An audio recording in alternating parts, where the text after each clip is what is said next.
Hello, Brittany Anderson here with an extra special guest. I would like to welcome Mr. Lou Diamond. Lou, welcome to the show. I am so excited to be here. Thank you so much for having me. Absolutely. Well, I would absolutely love for you to share a little bit about your journey, what got you to this point, what makes you you today, and talk about some of the stuff that you've got going on. Yeah.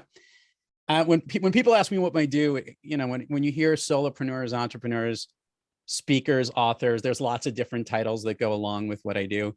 The best and clearest description I've ever been able to come up with is that I am a sales and leadership consultant, and I speak and write about connecting. And when I piece that all together, the people that I help better connect are sales leaders, top performers, brand companies, and CEOs who are basically trying to figure out better ways to connect to their audience, salespeople to their prospects and targets, marketers, their message to their audience, and leaders to their people. It is this aspect of what people do that really helps people grow and thrive. When you connect, you thrive. And interestingly, what I've learned over the last several years, which you have as well as a podcast host, is that a lot of the lessons that I've had behind the microphone have actually come and been applicable into the work that I'm doing so that people can have better conversations. Well, Lou, that is so concise. And I think you've nailed it on the head with how you can articulate what you do and how it can be hard for somebody who has a million things going on to be able to say it concisely. And I think there's this underlying theme here that I just want to pull out for a minute. And you talk about connection. Yeah. And I'll have you in a minute talk a little bit about your book. And this is just kind of setting the stage for what we'll talk about through the rest of this conversation. But, you definitely have the specialty of helping people in business and that whole connection factor. But connection is important in every aspect of our lives. And the absence of connection is where things can kind of start to go south. So I don't know. I know I'm putting you on the spot a little bit with that, but talk just a little bit about that and just the importance of connection and why this is a topic that's even relevant for really everybody. And I would even add to what you're saying that it's probably more relevant today than ever. Amen. I think unfortunately, the world has, even though you think we have all these tools that can try to keep us connected, we are probably more disconnected than we've ever been. Obviously, I'm not making this into a political scandal or a conversation, but we're so on polar ends of the spectrum on that regard. There's lots of unrest in the world. The economy is separating up. The divide between all the different levels is only seems to be just getting pulled further apart. And a lot of the movement that you've been seeing in business over the last few years, specifically the whole Great Resignation piece, people trying to figure out what they want to do, is causing people to recognize that maybe they weren't as connected to one another at work or in business or in life as they can be. And we've seen this. I think a lot of our distractions that we have in this world are pulling us apart and not bringing us together. And I think it's really important to understand that when you are connected, we know what it feels like. We know how important it is when you have that sense of trust, the ability to know someone's world and be very empathetic to how what you do can help them and what they can do can help you. And trying to capture and bottle that is actually what I've been sitting at the center of. I have a colleague of mine. We tried to summarize the problems we solve in our worlds in what we do into one word. And we actually sat down and we tried to figure out what the heck was the word, because it's not about being disconnected, even though that's a symptom of it.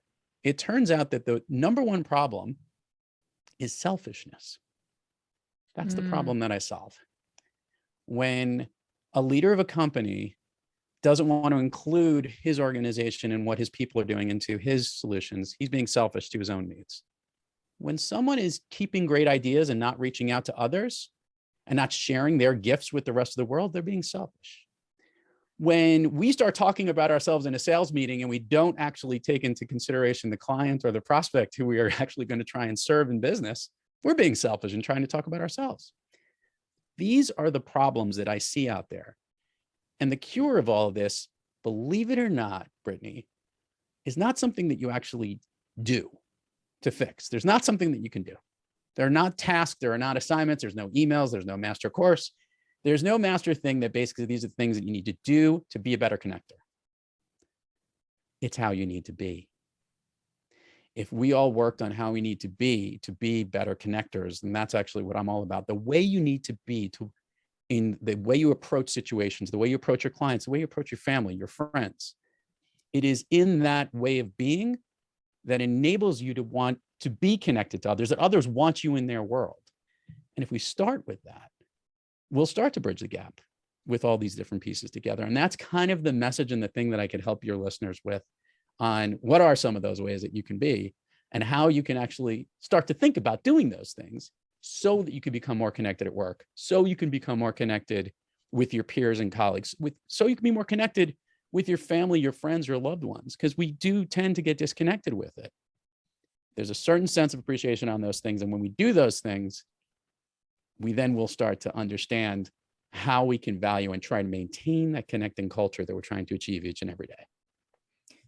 I think that, first of all, you've hit the nail on the head there. And the theme that kept coming through my head as you're talking about this is the point of listening to understand versus, speaking to be understood. And I think there's this massive delineation there. Like when you think about connection, whether it's to, the people, your loved ones in your life, or your clients or your prospects, or wherever you're at, I think that is such a great mindset to have, is to let go of that selfishness. And you're actually the first person, when you think about the disconnection and the need for connection and what's going on, you're the first person I've heard use that word, selfishness. So I'm very intrigued by this. And I drill down on this, Brittany, that selfishness, I said, it must be something about it that I don't like. And I've always been that way. I hate when we were a little younger and somebody kept something for themselves or they were being selfish. You never liked hanging out with the people who were selfish. You wanted to be with the ones who were giving and sharing and caring. And I think that has always been in my life. I love bringing people together. So unfortunately, we can dive into our selfishness too often. And because of that, we might forget about the value that we have, that when we're not being selfish and we're being more connected, and we start at that point, that actually is where we focus on. And doing those things first will enable to make the other tasks that we have to do, our sales meetings, our leadership conversations, the way we work with colleagues, all of that can be brought together better when we understand how we need to be first. Lou, you have done so much, clearly. I mean, even in this brief few moments that we've been talking, just how deep you've gone with your studies and how deep you've gone to really help and serve people is obvious. It's very obvious. So I would love for you to share, what is one of the biggest challenges, struggles that you've encountered, call it in your business life, and how did you overcome it? And how did you, maybe even more importantly, keep a positive mindset through it? The positive mindset I think I always had, which might have been one of the problems, to always think that the glass is half full versus, a bad situation. But I will tell you that understanding and decoding that this is the problem, and these are the ways that we can help people solve it, and coming up with who is best served to do this. Like if for anyone of your listeners that's listening, you can take the messages that I'm sharing and apply it, as you just said, to any aspect. It could be a professional way of doing things. It could be a leadership way of doing things. It could be a social way of doing things, right? I had to figure out exactly which lane was the best one to go in to help people the most, and where it would benefit me financially and be able to do it, continue to do a living in this space. And it was really interesting for me to figure out who I was able to help the most, what organizations benefited the most from it, saying no to the ones that wouldn't benefit the most from. I'd say that was the biggest challenge, because of my natural ability to want to connect with so many people and wanting to do it and actually feeling joy doing it. To someone would come to me, say, we need your services. And when I realized that where my value was best served might not financially be the best for me, or might not be the best for them, that was a challenge for me for a while, to pick the right lane and who to focus on. And I think everyone in business learns this after kind of, experimenting and, dipping their toe in different types of things. You find the right temperature for where you're able to play in the space you're in. So as I like to say this, and bringing this fully to connecting, I finally connected with myself as to where the sweet spot was and the types of organizations and leaders that benefited the most from the work that I do. Hmm. And, I think that is, I think about businesses in general, and I think this could go broad spectrum across any industry. One of the hardest things, especially when you're in growth mode, is being able to say no to people that maybe aren't that ideal fit and who deep down, like you're not best set to serve them. And it can be hard because you feel like you're letting them down or letting yourself down or whatever. So I'm glad you went that direction with that, with how you answered that, because I think so many people face it. It's hard. It's really hard to say no. And I think that as you grow as an entrepreneur, the opportunities become abundant, and abundance breeds abundance. And all of a sudden you find yourself with a heck of a lot of opportunity on the table, and only so much time, energy, attention, focus, all of that stuff too. So I think that is so relevant. The positive mindset piece you hit was also really important, because the Yeah. word no, most people just don't like because it's not a positive word. But let's be clear. I recommend this to salespeople all the time when they're trying to better connect to their targets and prospects. Let's make it clear. You don't win every sale. You shouldn't win every sale. In fact, there's a percentage, because obviously you're either mispricing your services, or you have too wide of a net. You won't be able to service them on the back end when you win something. So the goal is to get to know faster. And a lot of people are so hesitant and fearful of the word that they don't want to play in that space. So I'm always about trying to understand, hey, we got to get to know. And obviously I had to drink my own Kool-Aid at times. I'm like, oh, I could do that business. I could do that business. You know what? No, it's not part of the main things that we're trying to do. So being really clear and being very focused is so key in being a successful leader, salesperson, marketer. Pick that lane and own it.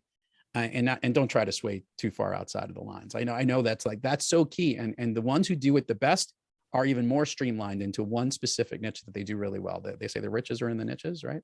And it's that couldn't be more true in business and in growing from the sales and marketing and leadership component to what I do.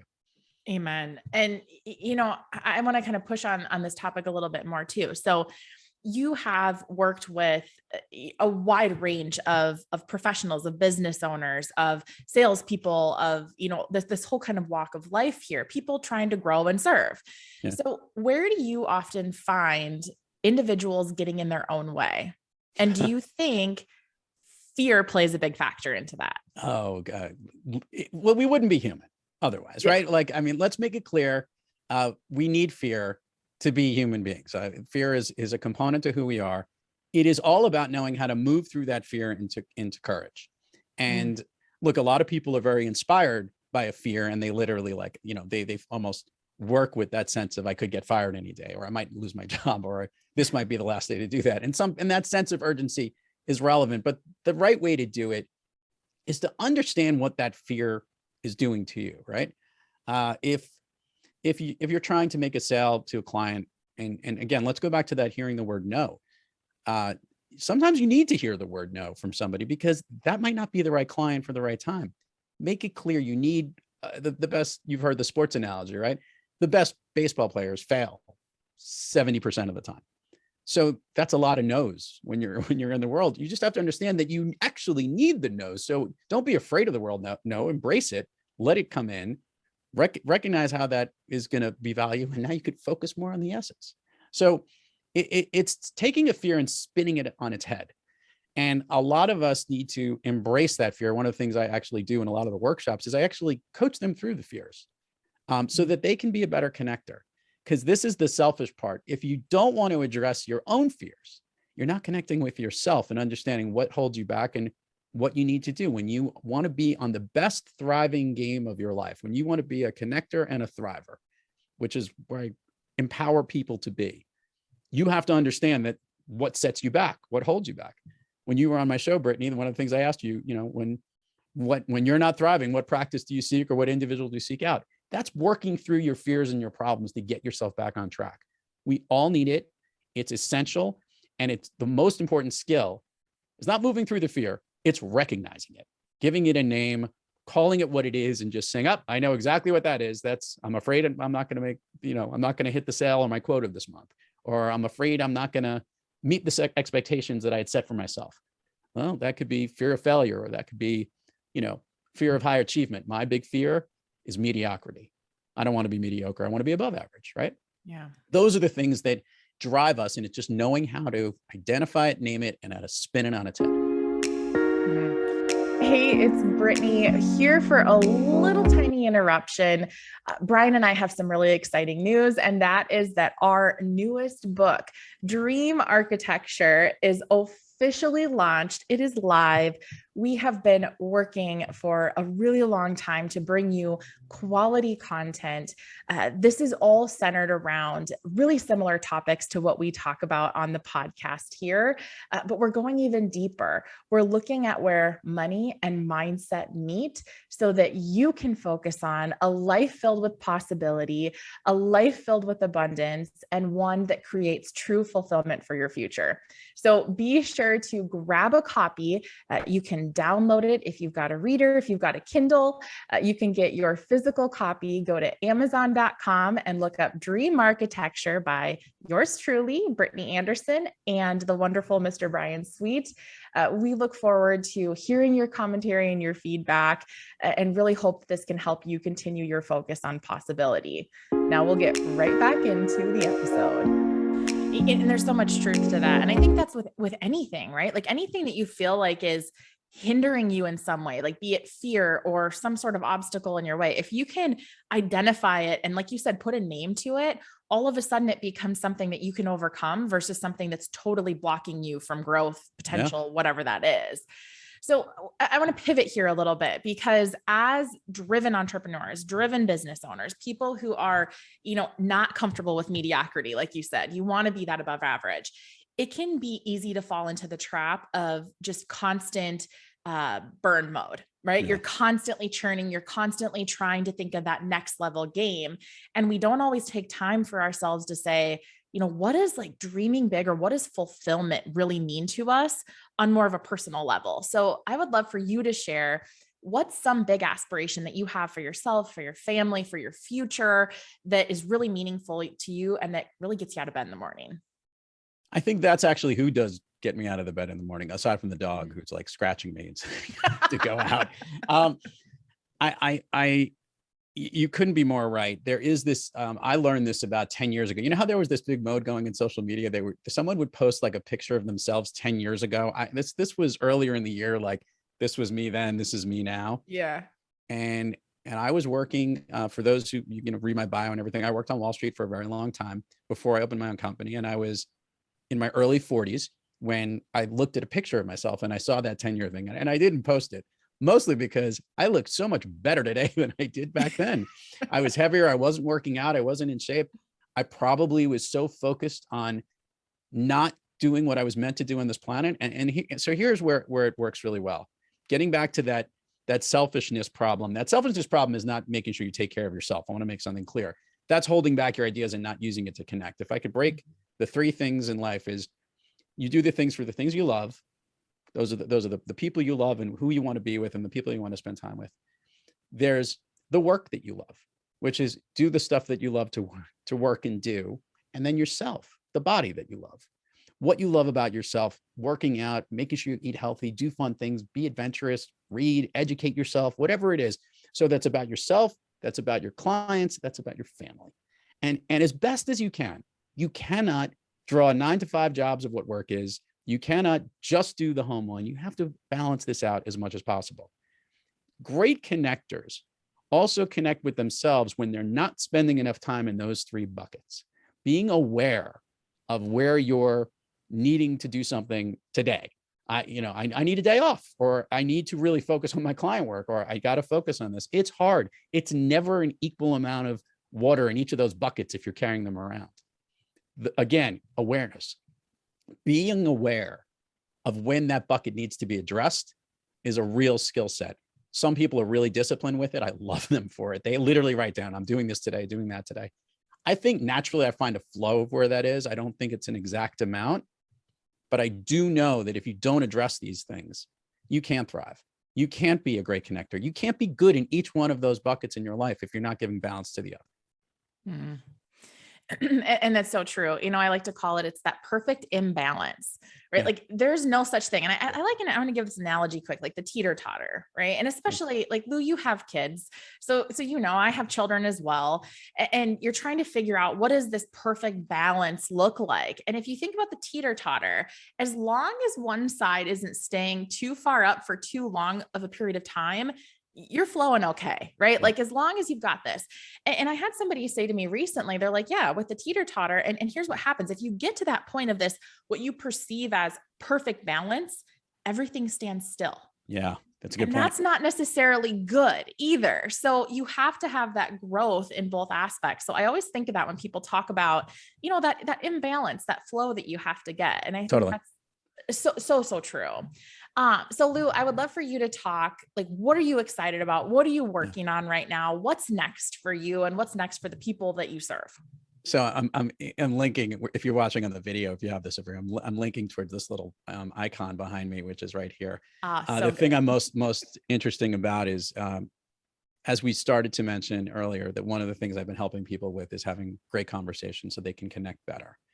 And then I realized that I actually have been very good at having good conversations, and I wasn't exactly sure why. And probably because I've been having a lot of them. And I think we all know, as you and I connected through a great conversation, that great conversations bring people together. They enable people to really learn from each other, step into empathy, make partnerships, relationships. These are the things that we want to do so that we can move onward and upward and thrive. But not every conversation we have is a great one. Sometimes they're just fleeting. Sometimes we don't connect on all levels. But what if you could?